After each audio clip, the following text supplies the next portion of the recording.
on, everybody? Welcome to the first episode of Keys to the Game. I got my guy with me. His name is Tank Roberson. So I had to introduce him. So tell us a little something about yourself, Tank, before we get into it. Man, I am the epitome of a basketball player. I've stumped a lot of things in my life just to keep chasing something that I've always wanted. So, yeah, that's Like pretty much that's like the what perfect preview. right. Yeah. So let's start. All right. So you were born in Poughkeepsie, Yeah. and what was that like growing up in Poughkeepsie? Poughkeepsie was. I mean, I grew up in the projects, but I knew at an early age. I mean, that's when I found my love for the game. It was dudes like Mooka. There was dudes like Ramel. Those guys made me realize I wanted to play basketball. At this point in time, it's like this was the Kobe and Shaq era. Hated Kobe and Shaq. Um, but this was the AI era. Yes, So sir. this is the cutting of the tube sock, Mm-hmm. and even putting the AI card in the sock to think that you were gonna get a jump shot. So it was one of those. So yeah, I mean, and then it was one kid named Elijah McLaurin, and he was the first kid I seen take basketball serious, like train. And at that point, I'm like, all right, I like this. I like this aspect, not just playing basketball, but I like this aspect. So he was training with his father, and that's what like made me just really start loving basketball. And it's funny. It's funny that you said that because getting into when you moved to Pittsfield and when I first met you at the club, something I noticed about you was you were already like all the way in. Right. You know what I mean? Like I loved hoop, but like I didn't look at it as like training. Like I just looked at it as like fun. But like you were one of the first people that I saw that was like, damn, you are Oh yeah. focused. So talk Tunnel about your tunnel move to vision. Pittsfield. Talk about that and like what it was Well, like coming before to a new Pittsfield, place, all that. I moved to Albany, Oh, okay. and Albany first. I was in Albany first, and we didn't have anything to do. The Boys and Girls Club. If you ever been to the Boys and Girls Club in Albany, it's not a good club. So we didn't have anything to do, but it toughened me up. It toughened me up, and I'm like, all right, cool. So then when I moved to Pittsfield, I had a gritty mindset because I was old enough to get in fights at that time. I was old enough to know you can't go to that block without knowing that, they're going to chase you from that block. And it Mm-hmm. was uptown, downtown, and it was a lot of everything. So I learned to be tough. So when I came to Pittsfield, it was weird because I kind of had to dial back the toughness. Definitely. You know what I Definitely. mean? It's I not the would I same. realized I can be a kid. You get what I'm saying? So at first I was like, I'm from New York. I'm from New York. You know what I mean? And then after a while, I'm like, all right, dial back. You're a cool kid. You could be a cool kid. But on the court, that's when I channeled that grittiness. And I'm like, that's when I was so serious. And everybody didn't get it. Like you said, I was very tunnel vision. Like I knew what I wanted to do. You know what I'm saying? I knew what I wanted to do. And I just so happened to walk into a Coach Reynolds system. And it was funny. So we're in All Stars. It was the first All Star practice. And he's like, go to the top of the key, Tank. Like, I don't know what you're talking about. You know what I mean? Like, I'm Where's like, that? You know? where's the top of the key? I've never heard that terminology. You feel me? And I'm like, he's like, go to the top of the key. I'm like, Coach, I said, Coach, I don't know what you're talking about. So he picks me up and he sat me there and he just put me down. He's like, this is where you're going to be for the rest of your life. When I met you, man, that's when I realized that I can dial back the toughness because you were not even like you were just really cool. Just So chilling. I'm like, he's cool. All right, yeah, let me relax a little bit. And that's when I realized I could be a cool person. So right off of that, I'm like, all right, yeah. See, I don't have to be that. I can be myself. I didn't know because coming from where I come from, you're either tough or you're not. You feel what I'm Mhm. saying? So it's like your face has to be very stern. And it was even so early. Like it's crazy how when you grow up in two different environments, it's like a whole new world. And You we're feel me? talking So 7, 8 years old too. it's Like 7, 8 years old, bro. And like, I'm like, man, not for nothing. I'm like, man, I'm not cool with nobody here. You feel what I'm saying? mhm. I'm me. I'm by myself here. You know what I mean? Because coming from where I come from, man, it was just like I had my friends established. And at this time, I was probably at like 4 different elementary schools already. So Yeah. I'm like, ah, pissed. I'm like, where we moving from? You know what I mean? Where we moving to? So yeah. So then we get through the club days, man, and Yeah. that was crazy. Because Yeah. you probably one of the best club. You were the best club player while I was there. Mhm. The pretty much the entire time I was there. You were Mhm. 1 grade under me, so like every other year, I got moved up to a different league depending on Right. leagues. But every time you were in the league, I mean, you probably were a top 5 pick literally every year, even if you were in 6th grade in the 6th, Yeah. 7th, and 8th grade division. Like it didn't Yeah. matter. So Yeah. talk about that, bro. Like you were dominating the club days and then all-star days. I mean, and then you even dropped 60 plus in a game. Like Yeah. talk about the club days. The club days were the best time of my life, honestly. All of ours, bro. All of ours. By far the best time of my life. Um, I first of all, walking into the club was like it was like paradise. I've never seen nothing like that in my life. And when I first walked into the club, first of all, I didn't have a membership. This is when they were really strict on memberships. hmm And I walked to the club. I tried to sneak in. I was a little kid. And Mr. McGovern kicked me right out. He said, "You got to get a membership." And I'm like, "Oh, all right," ran home. Got my $10, $10 for the membership at the time. Got my $10, got my little number on the card, got into the club. All right. Now, at the time, I told myself I was going to be the best. I'm like, I got to be the best. I got to be the best. And I took that very seriously, man. And what I noticed at an early age is that Pittsfield kids can play with anybody. That's when I started to take off. That's when I started to pass the ball a lot more. I'm throwing no look passes behind the head. I'm doing everything at this point.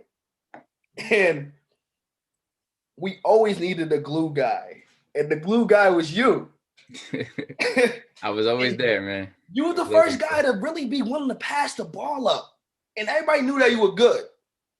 So, and except that's me. what I used to scream at you. Except me. Except for you. Except for you. And that's what I used to scream at you. Kate, yo, you got to do this yourself. You can do this.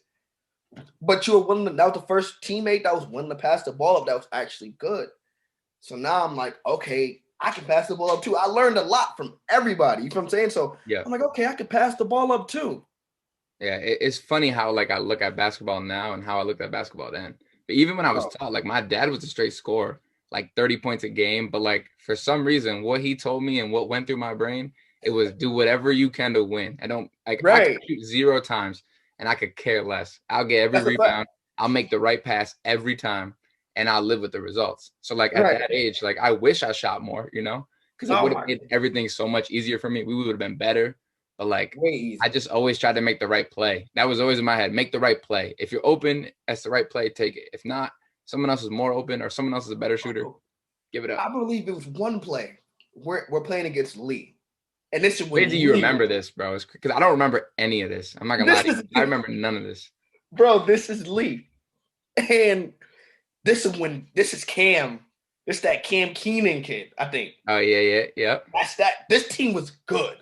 And Skapine was really Keeper good posts, still. yeah, Skapine. Skapine, legal. It was those kids. So they're running through the league. They're not losing. You know what I'm saying? And I want to beat them so bad. But for some reason, we couldn't beat them. And it was one play, man. You made the move, the perfect move, got into the lane. You had to lay. But it was like a lay where you got to get a little acrobatic. You got to like reach out. Just layups you do every time now. You know what I'm saying? Nowadays, right? Nowadays, you do it every time. You got into the lane and you passed the ball out.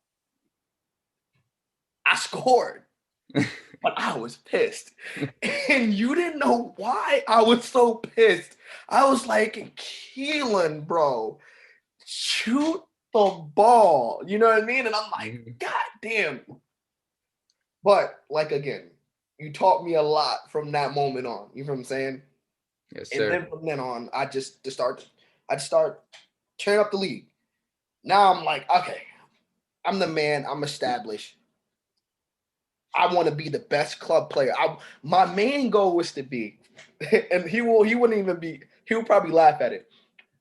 My main goal was to be Coach Keegan's favorite player ever.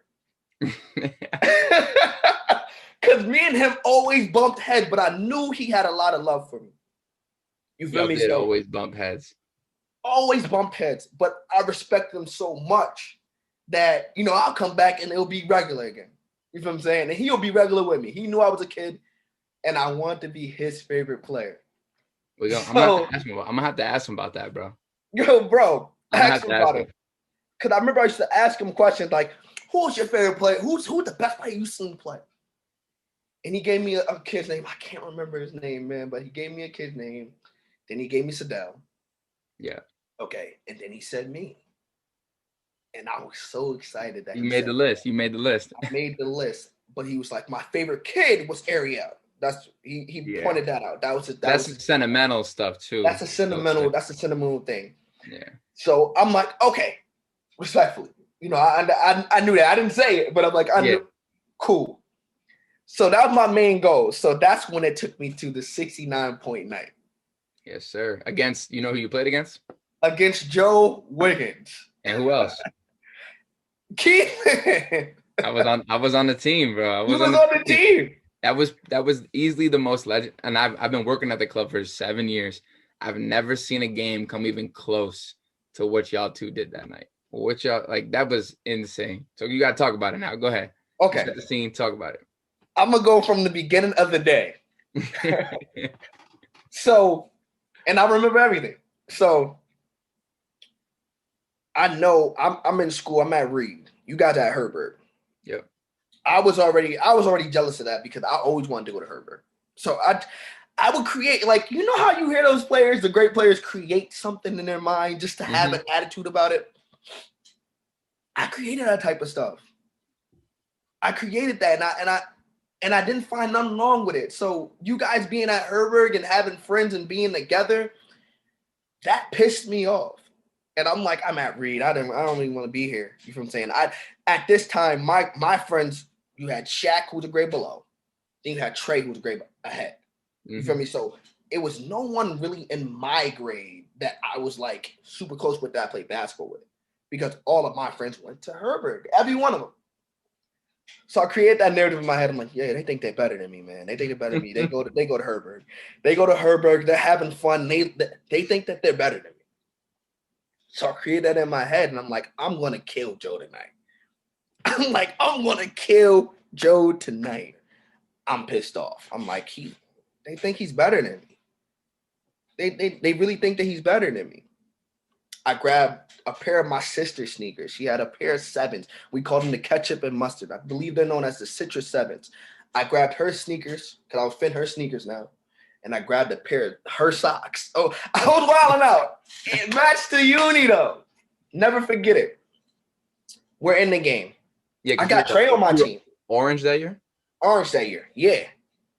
And I'm wearing the number 1 because I wanted to show that I was number. I was ill in the head. So I went number 1. I'm like, I gotta show I'm number 1. I'm number 1. Keelan and Joe versus me. That's how I viewed it. Off rip. Because I knew basketball, so I'm like, damn, Keelan's gonna they got a player that can make the right play. I didn't know if I viewed Trey like that, but Trey was a right playmaker.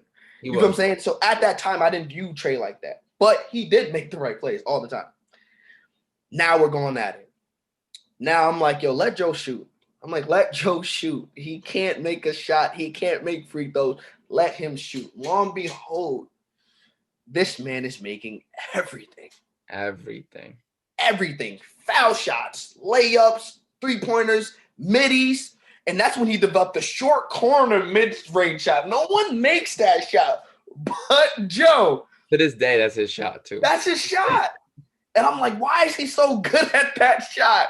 He developed it that night. So we're going at it. Now, I I got the girls on the side. It's the all-star girls on the side. You feel what I'm saying? I'm talking about the top-notch girls. I ain't gonna mention their names. They knew who they were. They knew who they were. They don't need the clout. So I'm looking over the side. I'm hitting. I said, I got to match his energy because right now Joe is killing. But Joe has what is 5 fouls to foul out, right? Yeah. Joe had 4 fouls in like the second quarter. He did. He had like 4.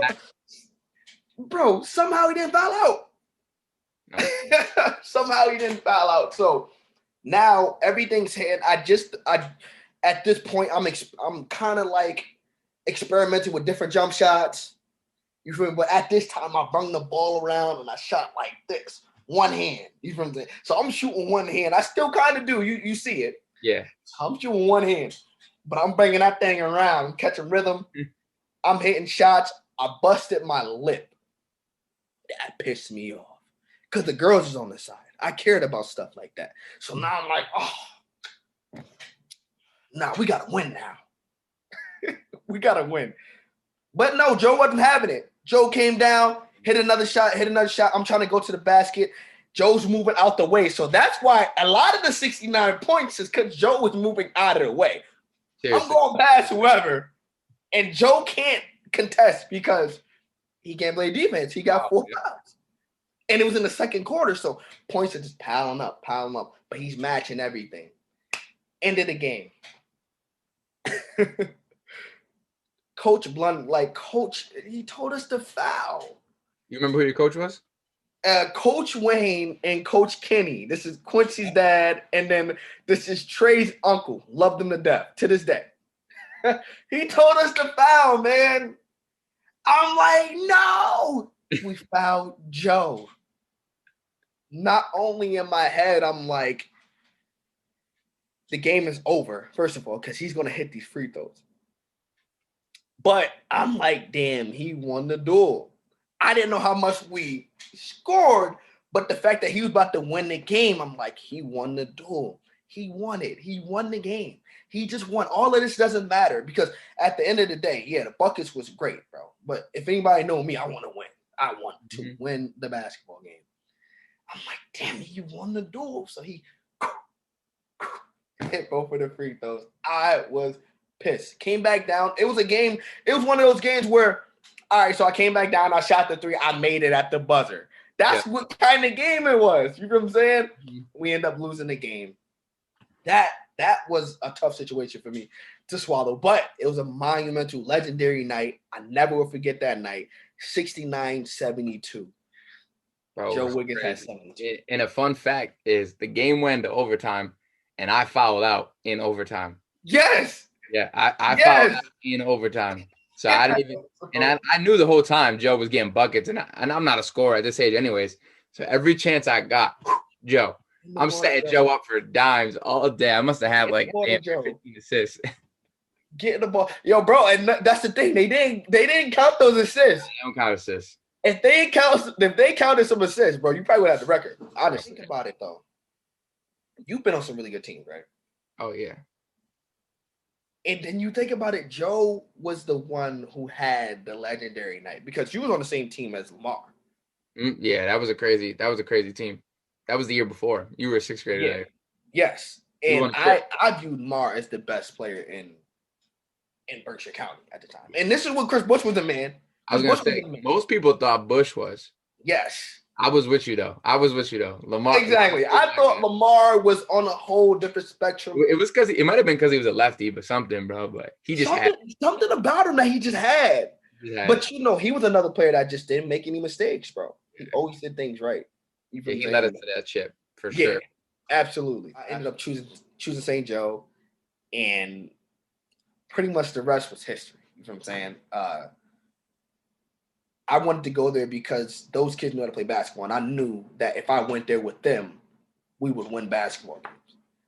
And the only reason why I didn't go to PHS, one, I didn't want to be in Sedell's shadow. Okay, that was my main thing. I didn't want to be in anyone's shadow. And two, Coach Stissel was the only coach that didn't say a word to me. And I took that very personally.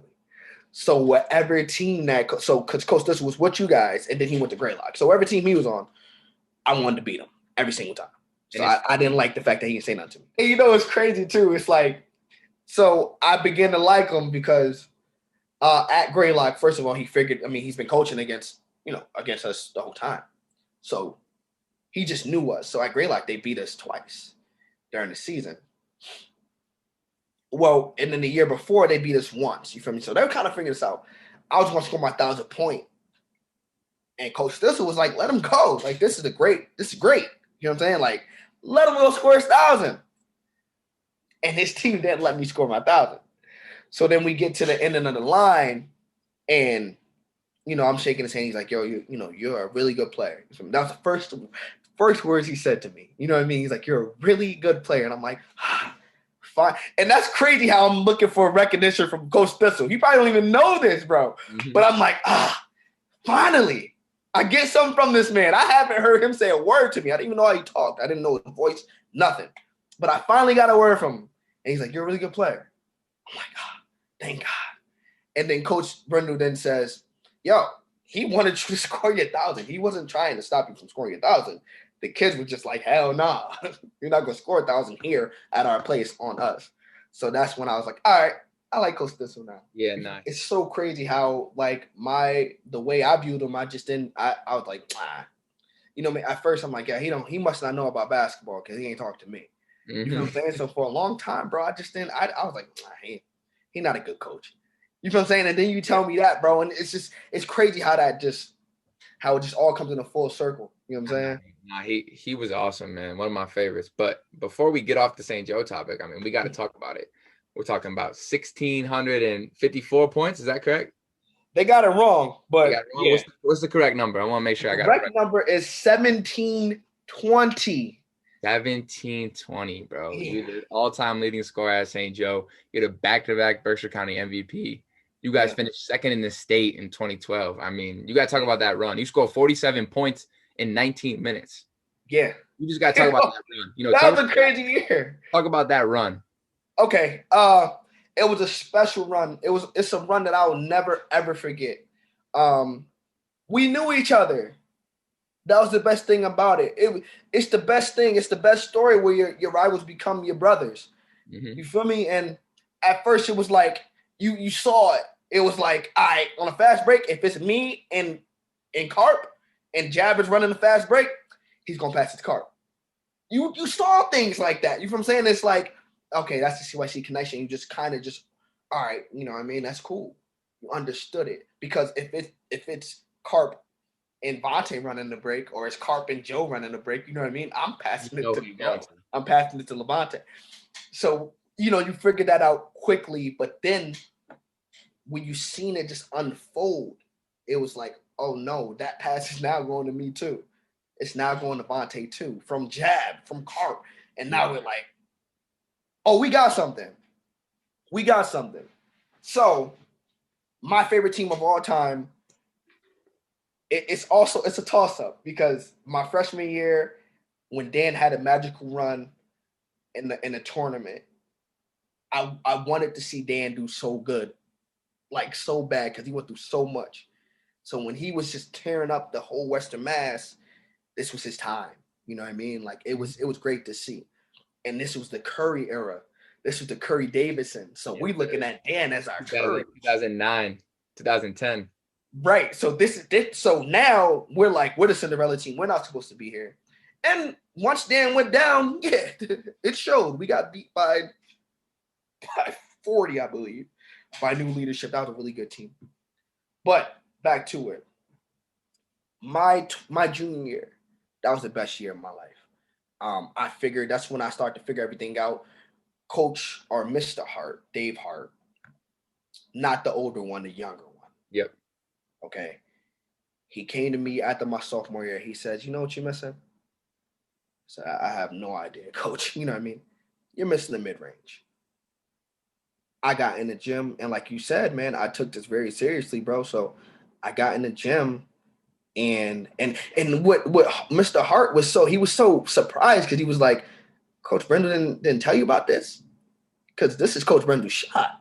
This is what he did, you know, in his career. And I'm like, honestly, he really hadn't said anything about it to me. And then once I started to bring it to attention, that's when he was like, you develop this, you become a great one. And I'm like, I'm going to develop it. Say that. So I got in the gym. Boom, boom, boom. I'm shooting probably 500 shots a day. I'm in the gym. And then, you know, the luxury was you guys got out of school later. St. Joe got out of school earlier. So right after school, I was running to the club and I had at least 45 minutes because I know after school you guys, you know, it's other things you got to do. So at least 45 minutes. So I'll put up shots. Mid-range, got it down. That changed my life. What was clicking that night you scored the 36? The pull-up jumper. I've been working on it all summer, and it just came to me. You know, I've been working the practices. I've been shooting lights out, and it's been the best shooting I've ever shot in my career. So right there, that changed my life, and it made everything easier for my guys. So Mike McMahon was probably the best big in the county at that time. Yeah, Mike McMahon was really, really good in basketball. Then we had Joe Wiggins coming off the bench. We had Carp. We had Jab. We had Begwitz, Matt Begwitz. We had Vontae. You know what I'm saying? So we had a squad. Yeah. We would run through brick walls for each other. Josh Kelly. We would run through brick wall. Like, it was like when we went out together. It was like everything we did together. It was no separation with each other. And you know, that made us even better. That became a family. That's when I realized that St. Joe is a family. And I always viewed St. Joe as so much different from everybody because we're everybody's rival. No one wanted to lose to the Catholic boys, you know what I mean, on Maplewood. You know what I mean? Like, no one wanted to lose to us, bro. And that was the main thing. And we took that and we wore it we wore it. And we're like, all right, we're going to be the best. All right, forget them then. We're going to run the city then. We're going to run it up in the city. And that's what started the real rivalry between PHS and St. Joe. Well, between all the schools, yeah, we were going at it. But when I was in high school, on varsity, so my sophomore year, junior year, senior year, I didn't beat St. Joe once. Not one time. And I never lost to PHS. Oh yeah. And that was the greatest feeling. I ain't gonna lie to you. That was the greatest feeling. Taconic, and Taconic beat you guys, bro. But we couldn't beat you guys. Bro, I hated Taconic. But and some reason, like, yeah, we lost to Taconic, but it was like we kind of expected to lose to Taconic because Taconic was already better than us when I first got there. So losing to them didn't feel any type of way. Mm-hmm. So we didn't take it really as like to the heart.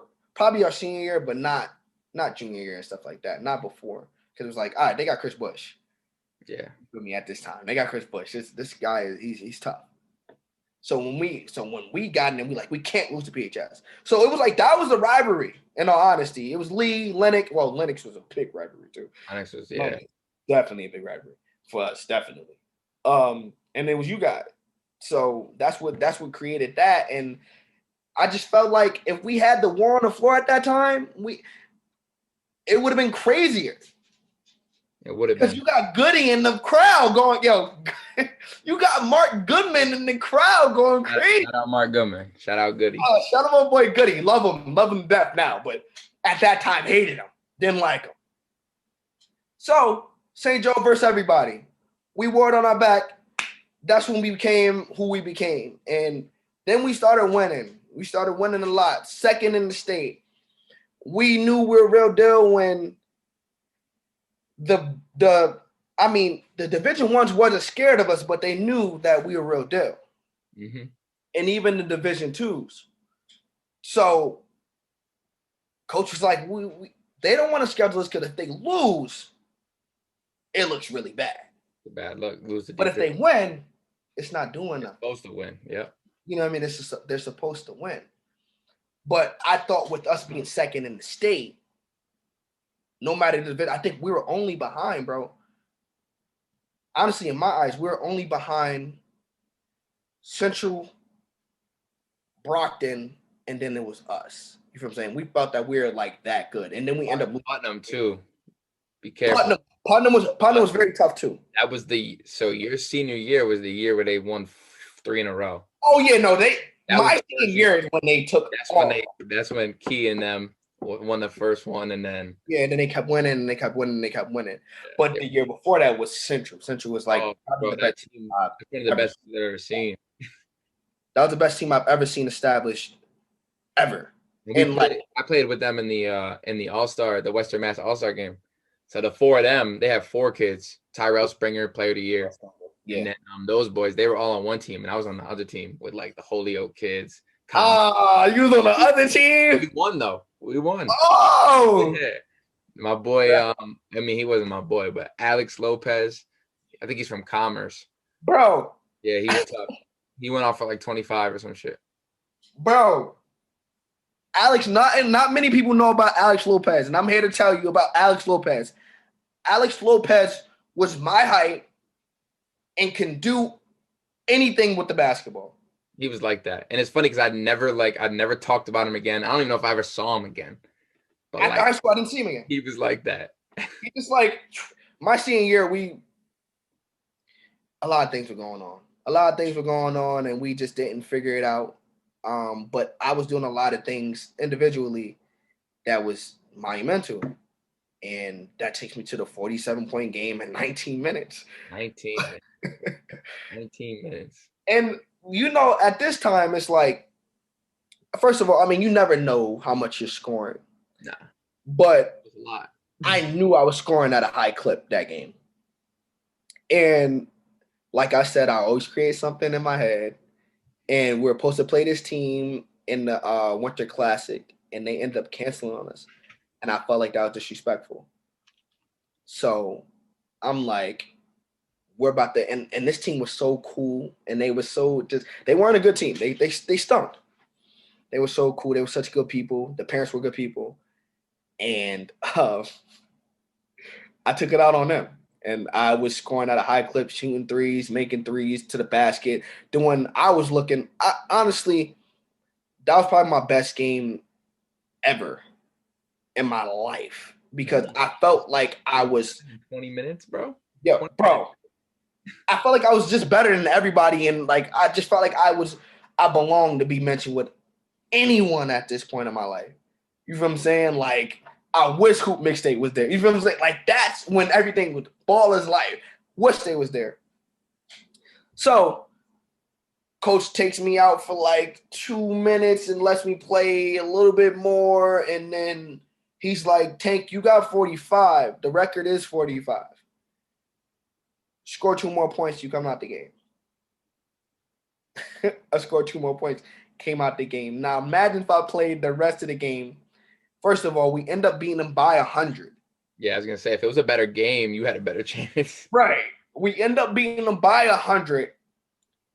The county hated that. And from that day on, it was like, okay, now it's really St. Joe versus everybody. You thought that it was St. Joe versus everybody before?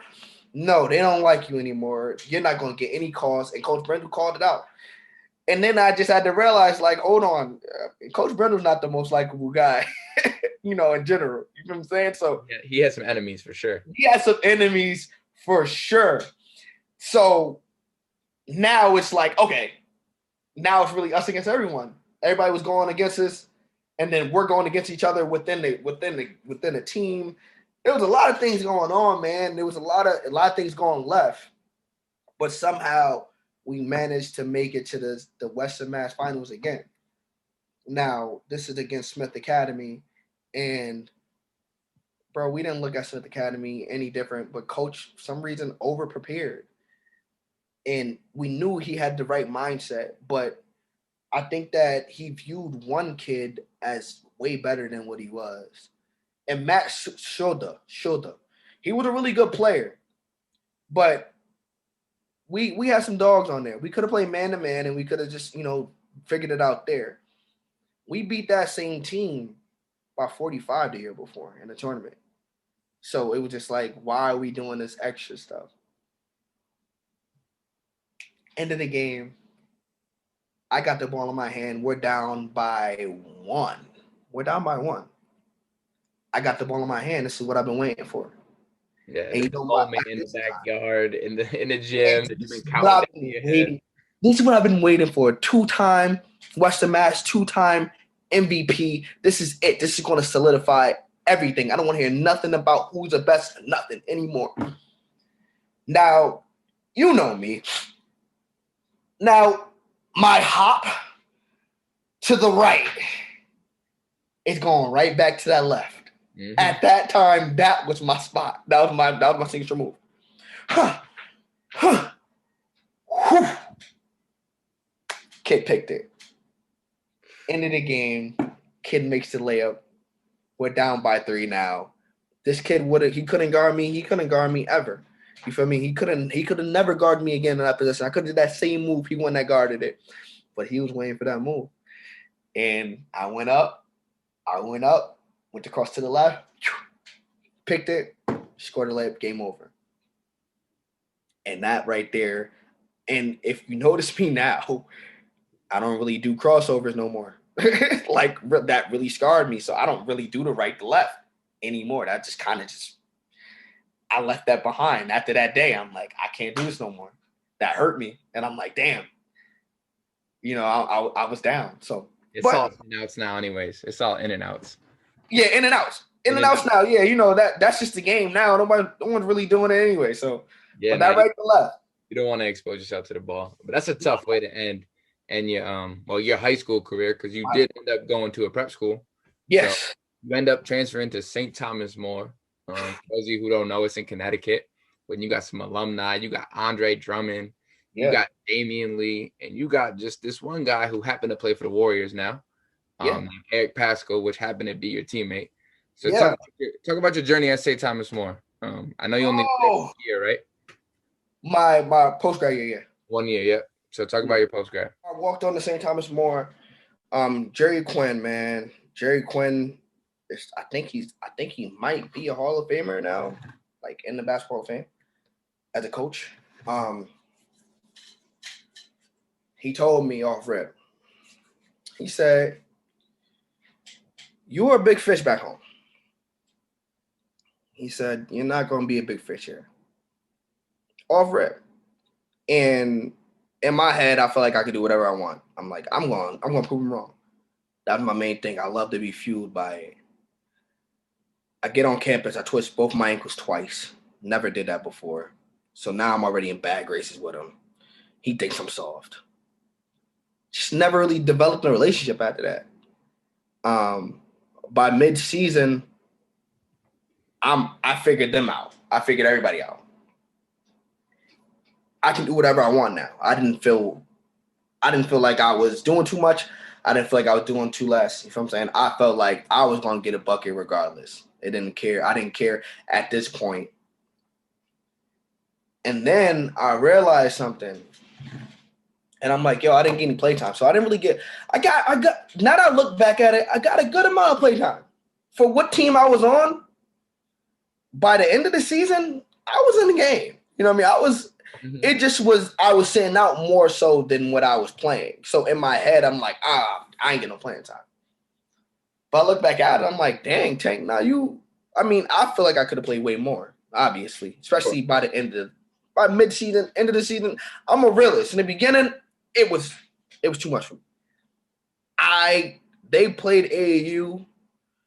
They were already in like the Nike circuit before it was ERBL. You know what I'm saying? Like they were already established as top players in regions. You know what I mean? In the region. I was from Pittsfield. You know what I mean? So I think I'm good. But I remember one practice, it was like the first day of practice, and it was tough. And I walked into the bathroom and I put some water on my face. I'm like, yo, you sure you want to do this? Like, for real. Are you sure you want to do this? Because this right here is a whole nother level. I'm talking about Kane Broom, Mike Wells, Utah Watanabe. He's on the Raptors. Anthony Edwards dunked on him. No, I know. It was coming up later. Alex Dosh, Eric Pascal, Francis Kipaway, Josh Williams, Muggsy. Muggsy Whipple. His name is Thomas, but we don't call him Thomas. So Muggsy Whipple, Ajo Dang, who is Lil Dang's little brother, Okay. and my boy Travis Tomer. I might be forgetting some. My Calvin was tough, bro. We had some dogs. Where was I fitting at? Because I'm a 5'8" bucket. These guys are 6. Mike Wells was 5'8", but he was really like he played. His league was against what's his kid name? Levert. Okay, it's Levert. That was his league in high school. So he's playing against these. They are seeing these people. I've never seen people like that. You feel what I'm saying? So he's a bucket. He's ahead of me. He's 5'8". He's ahead of me. And his mental everything was ahead of me. I'm like, dang, what am I going to do? You know what I'm saying? Where am I going to fit at? And I was a 5'8" bucket, like a combo guard, bro. You know what I'm saying? I didn't have anything that was like, because everybody else is doing the same thing I'm doing. And that's when I realized, I'm like, okay, I don't think I'm ever going to really play. But when I got in the game, I'll give him 6 points straight, quick.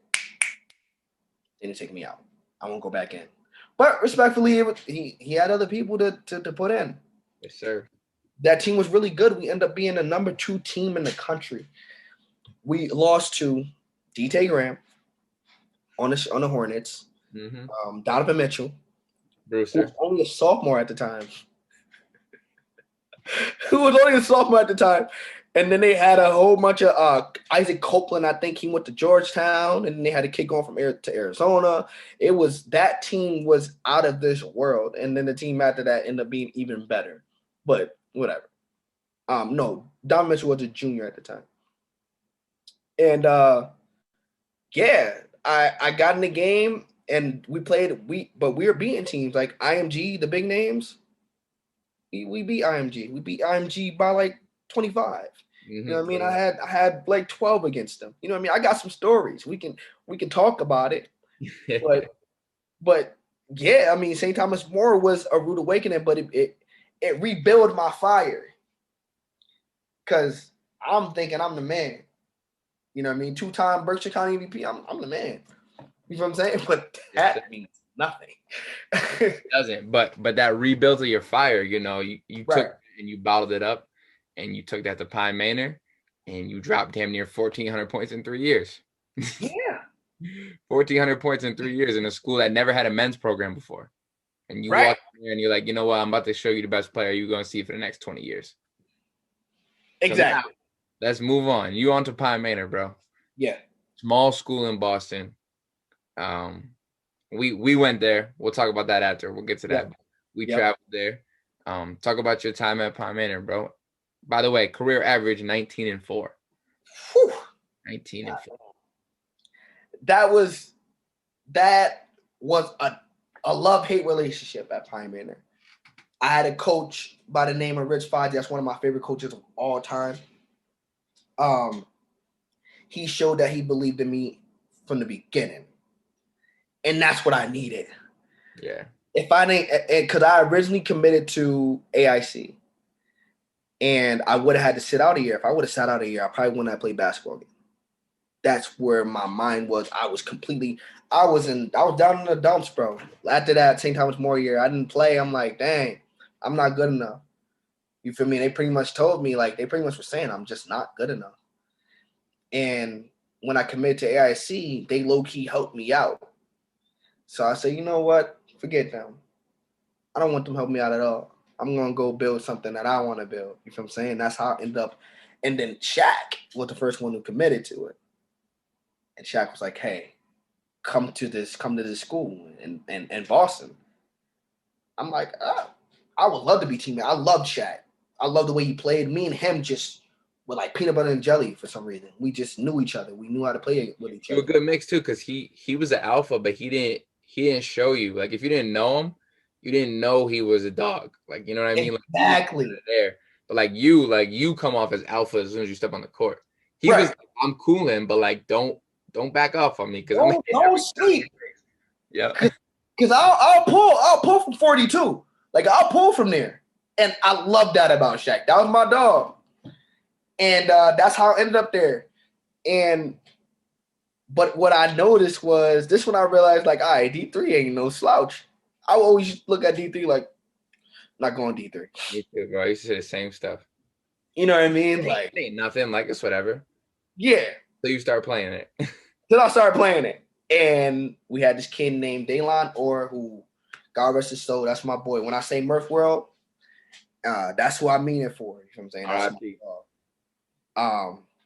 he was a really good player out of Hartford. And then we had this kid named Chancey Williams. Chancey was honestly the best shooter I've ever played with. He actually led all freshmen. He was the first player he averaged 19 his freshman year. Oof. You know what I mean? And it was mostly threes. He led the nation in threes made, and he led the all freshmen in points with 19. That was tough. Super tough. Super tough. And me and him already bumped heads from the beginning. So first day on campus, they talking about Chancey. I'm like, man, y'all ain't seen me yet. I like my team when it's like, all right, I got Shaq with me. All I need is Shaq, and then randoms. Mm-hmm. But the randoms end up being really good basketball players, but they weren't up to their level. This is Connecticut basketball. Connecticut basketball is really good basketball. If you don't know Connecticut basketball, you're gonna know now. You know what I'm saying? They're really tough basketball players. From then on, he gave me the fire to become better, even better. Because I didn't want to be second to anybody. And I knew if I didn't work out, he was working. You know what I'm saying? And I'm like, all right, nah, I gotta be. I'm not going second to no one. I already went through some shit and at St. Thomas More. And no, I'm not doing that no more. I'm gonna be the man here. You know what I'm saying? I want to feel that again. Yep. That ruffled a lot of feathers though. Because these kids were really good in basketball. They just didn't have the grades, obviously. I didn't have the grades either. So we're all in the same boat. And Coach Fozzie handed me the keys. They didn't like that. That's all it takes. You gotta get the keys and then Gotta get the keys. Gotta get the keys. You gotta get the light. I had the green light. I had it all. But I'm shooting 50% from the field. I'm shooting 46, 47, 50% from the field. You know what I'm saying? I'm shooting 50. So in the last, I want to say 3 years, I shot 50 from the. I think my freshman year I shot 50. It was crazy. Like I was literally so all in all 5'8". I'm shooting 50% from the field. So they couldn't say nothing to me. They couldn't say if I put up 22 shots, most of the time it's going to end up with 30 plus. Like that's how good I was at that point. They didn't like that, man, and it sucked. So now I'm like, this is when I started I never had a conscience. You know what I'm saying? I never cared about anybody on the court. Mm-hmm. That I never did. I didn't give a dang who parents were saying something. I didn't care about what kid was wide open. I never cared about that. And that's what made me the best way I can be because I started thinking that way. Once I started thinking that way, I started playing a little hesitant. Now I'm like, should I shoot this? They're going to be mad at me. They're going to call me a ball hog. They're going to do this. They're going to do that. You feel what I'm saying? And then you notice on the court, if I didn't shoot when I got the ball at first, they would ice me out the game. And then when the shot clock was going down by 10 seconds, they'll give me the ball. And it's like, all right, Tank, you get the bucket now since we didn't score. You feel me? And that was tough situation. Tough situation. So that's when I said it was a love-hate thing. But I put up the numbers. I did what I had to do. And now I'm like, hey, we can win this. This team was good. We're independent, but we can go to the tournament. We can do this. We're really good. We're in college, though. Not everybody's thinking like me. You feel what I'm saying? Like, I'm like, they're going out to party. And this is college, so yes, you're going to party. Not everybody's going to do this. It's 3 o'clock in the morning. They're still partying. I'm walking to the gym. And I think low key I felt like I was just better than them. And I'm just like, no, I just love basketball. You know what I mean? I love basketball. So I just was showing that off, and they didn't like that. And now when I talk to my teammates from Pine Manor, they're like, bro, I wish we was on the same type of time, because now I understand you. You feel me? And that's why I post what I post on the gram, because I always wanted people to understand me. Mm-hmm. That's my main thing. And I always felt misunderstood, because I remember being a young kid and Jordan Barbarado was like, chill, it's just a game. This is 4th grade. Chill, it's just a game. And I said, this is not just a game. This is my life. You know what I mean? And I'm in 4th grade. You 9 years old, bro. You know what I mean? Like, damn. So that's when I realized I'm like, I'm not like everybody.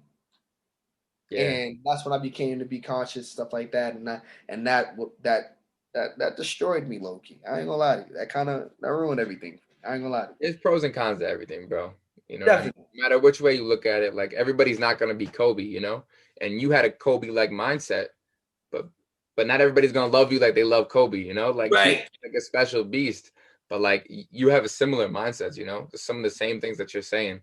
It's the same things he used to do. Like, he used to just create that narrative. Like, you did something to me. Even though I could have looked at you the wrong way, and he would have been like, yeah, I'm giving him 40. Right. That's the type of time I was on. You know? But, bro, when you were at Pine Manor, I remember it was my first time playing against you. Joe had played against you the year before. Yeah. We traveled up to Pine Manor on these little mini vans, bro. MCLA didn't have nothing. We on these little vans. Hey, we know ride. We get up there, and I'm looking at your team. I had watched a little film. Nothing crazy, though. And honestly, like, I wasn't even, like, I was invested, but, like, I could have done so much more that year. But, like, I watched a little film. Right? I saw your team. So we get there, and I'm looking at every dude, and they're long as hell. Your team is long as hell. So we end up getting into a battle. You end up having, like, 30 something in the dub. And I posted one of my favorite stat lines I've ever had. But at the same time, it wasn't that cool. So, yeah. 15 rebounds. Yep. I used to press. I used to trap. Yeah. So I was diamond, 13 assists. Yep. 7 turnovers. Yep. And 9 points. And I was like 3 for 12 from the field. Yeah. I almost had a triple double like 4 times in college, and I missed it all by 1 stat. And that was probably my favorite one. Because, like, I always could get the points. I was averaging 16 that year. Yeah, no, like, you bold. Always could get the points. But, bro, every time I went to the lane, I'd extend, and they were just off the backboard, out of bounds. I'm hitting the ground every time. They're just throwing my shots.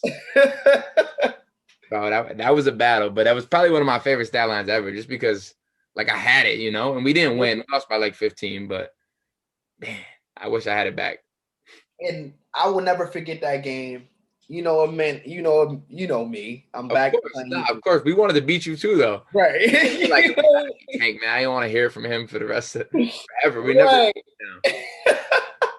So we get to that game, but all of my friends are playing, man, and I felt free for the first time that year, because, like I told you, I would get iced out. You know what I'm saying? But I felt free again. I'm like, all right, man, these are my guys. My team don't even know them. You know what I'm saying? Like, I play against them all the time. Once I go home in the summer, I'm playing against these guys. I'm playing with these guys. These are my friends. You got Travis out there. You got Felix out there too. You know what I mean? We got some guys. You know what I'm saying? Like, bro, I felt free. But I'm gonna take it back. Now, what's the short coach name again? Rivers. Who? Coach Rivers. My sophomore year, we're going to play Taconic, and Derek's like, why are you not recruiting my boy? And he says he's too short. You know what that created, right? I was going to beat MCLA every time.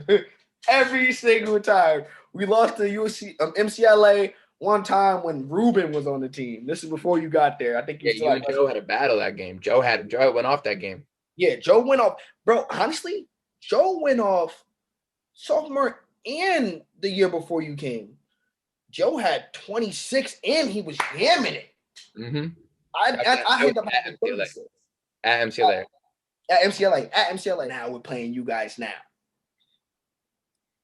I'm like, all right, I'm playing against them. I'm not gonna lose against them, man. I can't lose against them. He disrespected me when I was a sophomore. He said I was too short. So I go into that game. I'm playing good, man. I'm feel free. My jump shots falling, everything's falling. I got the mask on though. Yep, you do. Had the mask on. So I'm like, you gotta put a big number with the mask on. So I got the mask on. We going hard. I'm playing against my boys. It's respectful the whole way. Yep. My boys ain't even talking shit. You know what I mean? They're not really talking shit. We just playing ball.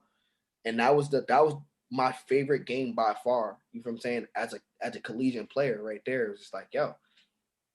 You know what I mean? That's when I felt free and I felt like I can play basketball again. So that was and then all of our friends were there.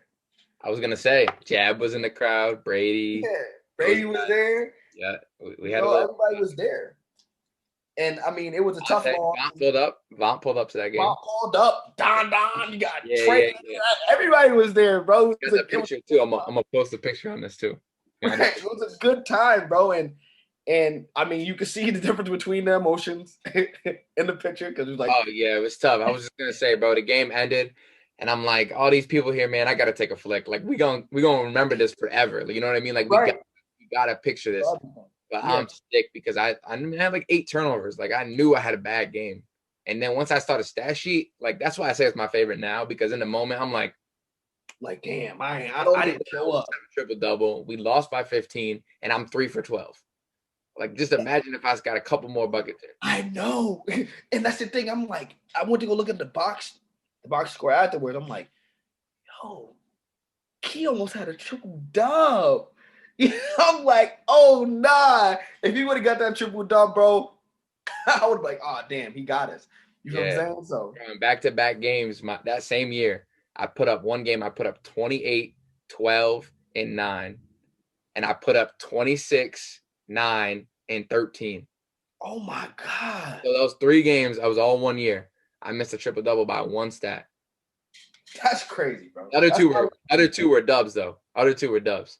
We won. Okay. Those are the only 2 games we won all year. Yo, you had some tough times at MCLA, bro. Yeah, that was rough. But like it was a new coach who didn't recruit. They were coming off a couple of years where they had a lot of guys stick together, and I think the coach left or they fired the coach, whatever. Yeah. It was just he had no recruits. I walked on. I just was like, I want to play. I didn't even want to play college hoop. I was like, you know what, I want to play. Yeah. And I was like, damn. And I'm so glad I played, bro. Like Bro, that was your attitude forever, bro. We're just like, I want to play. Like you never was like, I gotta play. You know what I mean? Like you only gonna do things that you want to do. And no, for real, it shows. I still don't do stuff I don't want to do. Right. Off rip, bro. And that just was crazy because you're like, yeah, I'll play. You know what I mean? I remember that, and you were putting up numbers. You're getting the rookies of the week every. Oh yeah, that was time. That was unfair though. I wasn't because like most rookies are like 18, like 17, 18, 19. I'm 21. But it was my first year playing, so it didn't matter. It's a war, bro. I'm not hearing it. I'm working for PHS. It's still mentally, I think I'm still childish. You know what I'm saying? I can't get fully engaged with the PHS general way. You know what I mean? It still bothers me. You know what I mean? I don't like the purple. You know what I mean? It's the same purple. Huh? The same purple. I know, bro. But y'all got the purple and like silver and black and white. You know what I mean? It's not this, but it's growing on me. It's growing on me. I see a lot of things that I would like to, if I do end up staying there long enough, that I would like to change within the school. So that's a good thing too. Yeah, definitely. And I'm still chasing ball, man. I'm coming off grinding. You've been grinding. You've been getting gyms. I see you on your Instagram, bro. Bro, I've been grinding. You're working. I seen the bottom, bro, and that's the first time I really saw it. But yeah, you went through some injuries too, bro. Talk about that. You went through some injuries. You had a rough year probably like a year and a half. At the worst time. That was at the worst time, bro. I had chronic tendonitis in my knees and my Achilles. But it started from my Achilles and built its way up. And hold on. Before we get into this is the guy that you can't tell to take a break. You know how many times I tried to tell him to like rest his body? Like, bro, like you would tell me you're hurt, and I'm like, bro, just take a couple of days off, bro. Like, you're like, no, I can't. And I'm like, bro, you know, you have to like do it. And you're like, no, I'm not. Right. No. And that was, you would always tell me, if it was one person that was going to tell me to take a break, you would tell me, bro, take a break. It's okay. But in my mind, bro, I felt like I was super superstitious, bro. I'm like, yo, when I used to take breaks off, I'll come back. I want to be the same player. Mm-hmm. And I'm like, I can't be behind anybody. I got to just keep going. So, like, this is the worst injury for a person like me, bro. I want to play basketball 24/7. And at first, I didn't know what was going on. I just was like, yo, I felt like the Monstars came into my body and like took my basketball powers. You feel what I'm saying? Like, it was crazy. I felt like Charles Barkley, bro. Like, when he went to the court and he was like, "You're not Charles Barkley." Yeah. You're not Charles Barkley. Sing it Just out. a wannabe who looks like him. Sorry. That's what I felt like, bro. And it bothered me. I ended up, I couldn't do anything. Ended up gaining a lot of weight. I'm still in the process of losing some weight, but hey, we all are, bro. Quarantine. And it messes us all up too. It was the worst time possible, bro. Like, you know, this is the time where I'm supposed to be taking that leap to where I want to be. And it came at the wrong time, and I ended up having chronic tendonitis in multiple areas of my body because I didn't take a break, because I didn't stretch enough. Yep. You know, so now I've been grinding. Once he gave me the okay to go, because at first I was kind of iffy. I'm like, it's still hurting though. You know what I'm saying? When I go and play, it's still hurting. And he's like, the only way you're going to figure it out, my doctor, he was like, the only way you're going to figure it out is if you go hard like you usually do and for multiple days straight. And I said, yeah, okay. And I felt like me again, but just see my progression now. Now I'm progressing. And now I'm going to try out for the ABA team in Worcester in March. Okay. Get some film going. Hopefully by the summer, I should be where I want to go. Bro, I always wanted to play on one of those teams, man. I miss like hooping for real. Like, bro. I really I've been shooting on the gun at the club like recently, and I'm like, bro, I miss the grind. Like, I just miss like working towards something. Like, I hate playing for no reason. You know me. You know what I'm going to tell you.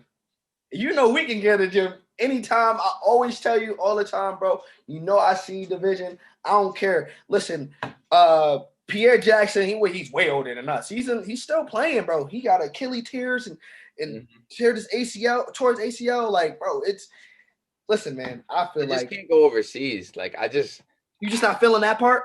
Nah, and I love overseas, but like, and I love hoop, but like, my body I can't do that to my body. Like, you know, I broke both my feet. Like, I love basketball. Yeah. Like, I don't love it that much where I want it to be my life still.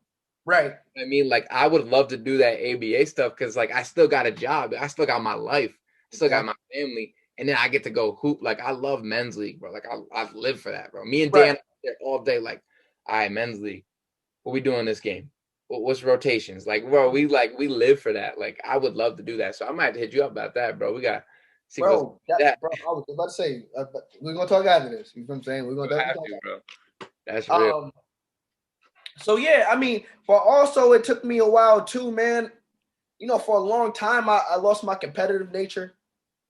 I didn't take it serious. I'm like, all right, well, it's men's league, bro. I'm not about to take this serious. But I'm thinking, and then it wasn't until I sat down probably like, I want to say a couple months ago, bro.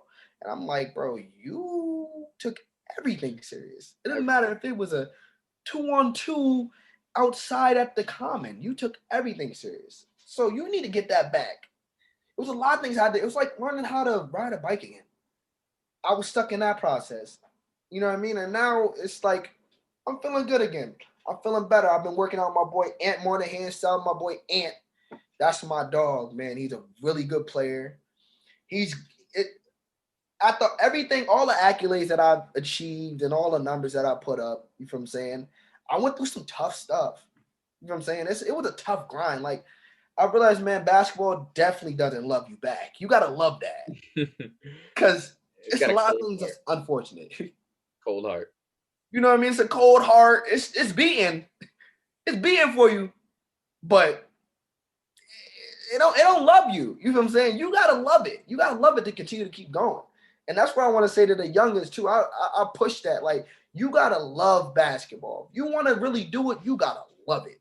Because it's not going to show any favoritism at all. You cannot cheat the grind. I tell them kids all the time. You can't cheat it. The grind is going to find its way. It's going to come up in a moment where you need it most. And the grind is going to if you don't grind, it's going to let you down. And you're going to know that's the moment. Like, all right, I cheated the grind. I tried to cheat the grind. That's a fact. And that's why I never stop. You know what I'm saying? I'm like, I can't cheat it. I can't cheat it. If I cheat it, and then I'm sure of myself. I'm not doing what I'm supposed to be doing. You know what I'm saying? But I didn't take a break. But now I take breaks. And now when I get back on the court, it's no different. You know what I'm saying? So now I'm like, okay, it isn't I could have been take breaks. Like I could have taken breaks a long time ago. That was just your mentality, bro. Like you almost like were like a robot. Like you were just like, this works, so I'm gonna continue to do this, and then until it doesn't work, and then your body started to fail you, and you're like, hold on, I gotta reevaluate how we do things here, because I can't continue to do this, bro. I was 24, bro. I was feeling like I was about 35, bro. I'm like, Jesus Christ, I just can't do anything, and it was one thing that really stuck out, and this is when I first realized I'm like, oh no, you got a problem. When we played in the which your fam throws it. Oh yeah, the It's Okay to Dream, the All-Star Celebrity Game. So I couldn't do anything, bro. Like I couldn't run, I couldn't shoot. It was like night and day. Just the year before, the funny thing is, I was going through that same thing the year before, but I took a break. And if you notice in the little highlight thing that I put up, I only was using my right hand because I didn't have any other moves. Mm-hmm. So all of the time, I'm just right-handed, doing everything that I usually do. And everybody's like, whoa. You know what I'm saying? I think you got like 30. We like peanut butter and jelly too. Oh yeah, that game was OD. We played really good together too, honestly. Yeah, you're one of my favorite teammates as well. That's a fact. I got top 5 favorite teammates. Oh, we went into it, so that's part of the question. The last way I was gonna wrap it up. I was gonna do a rapid fire, but before that, I wanted you to name your starting 5 with your teammates. Okay. So you're at the PG, right? I'm at the point. PG, and then you got a name of all your teammates, the rest of the 4. And they can be kind of out of position. They don't have to be, basketball is almost positionless. Yes, positionless. Just name the 5 that you want to run with. They don't got to be a center, Name the 5 that you want to run with. Money's on the line. You want this 5, and you're not losing. Money on the line. Money on the line. This is my 5, and I'm not losing. And this is tough. Yeah, and do the teammates that like you really got to play with. Okay, yeah. No, I'm not. I can't say I'm gonna pick Eric Pascal because he don't get the count. He don't count. Bro. He's my 1-year player, even though that's my guy. Yeah. But I would say it would be me, you, Jab, Vontae, and that's 4 already. Mm-hmm. And that was quick. That was quick. Me, you, Jab, Vontae, and that last guy, man. But you said money on the line, but it's just like, who would fill that void? You know what I mean? Like, who would make us an even better team? You know what I mean? And it's almost like you need a big man. But we don't really got any big man. I think with that squad, you would need a shooter more. And that's where I was going with. You would need a And shooter. I would pick Shaq. Yeah. I would pick Me and Shaq. would do the dirty work, and then they rebound. I would rebound. You would score. You need a shooter, a score, Yeah. another score. Exactly. And that right there, and then you got Vontae, who's gonna bruise it up. You know what I mean? He's gonna draw some fouls too. He's a flopper, but he will mess you up too at the same time. You know, so that's my money on the line. It was tough because I love Joe. Yeah. I love Joe. Joe was definitely six man. Yo, don't take offense to this either, because I know you will. I know damn well you're gonna say something, bro. It's not about that, bro. It's just for the content, all right? Okay. Money was on the line. That's what it's for, you know? Yeah. Exactly. Right, I'm gonna wrap this up with five rapid fire questions. Cool. I'm asking to you. Don't overthink it. Don't explain yourself. Just say it. All right. Your first one. Your favorite club kid that never played hoop. That never played hoop. Big Mac. So like never really played hoop. You know? Oh, Big Mac. Big Mac. Big Mac. Got you. What's the one song that you're listening to right now that you one song that I'm listening to that you just can't stop listening to? Like you put it on, just shoot. What's the one song I'm listening to that I can't stop? It's Barry. It's called Barry by the CYN crew. That's like Justin. I mean, that's like Combs, King Combs, and all of them. Barry. Yeah, that's on SoundCloud. I like that beat. All right, you got one dinner. You get to go anywhere you want. You get to have someone make you some food, whatever you want. What you eating? Oh, or where you ordering from? Whatever it is. Okay. I'm going to Outback. I'm having the filet mignon with the mac and cheese. Ooh. And some fries as well. If I can get whatever I want, I would also throw this chicken that they got there, dumb tough. Yeah, fried chicken, dumb tough. Yeah, I would go Outback. Respect. What's your favorite hoop shoe to ever hoop in? Your go-to. I gotta pick a pair of shoes. I'm running with these. You can read if they're dead stock. You could get them back. Whatever. Okay.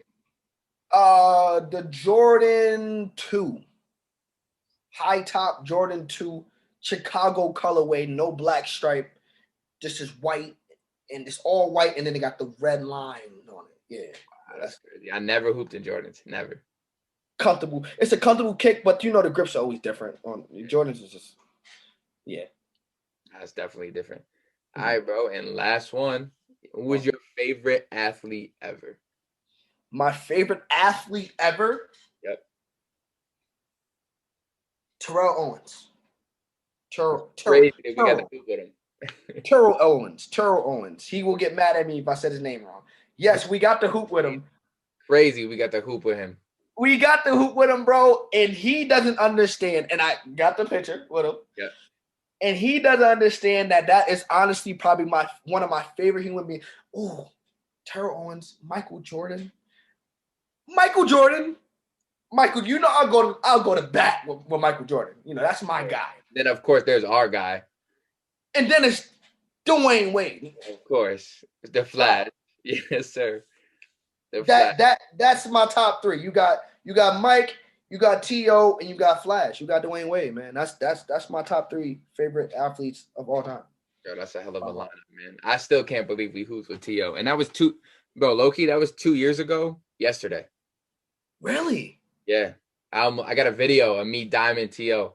I was gonna post it, but I ended up not posting it. I'm gonna post it later. Like I wanted to freaking do so good in front of him, and I just couldn't.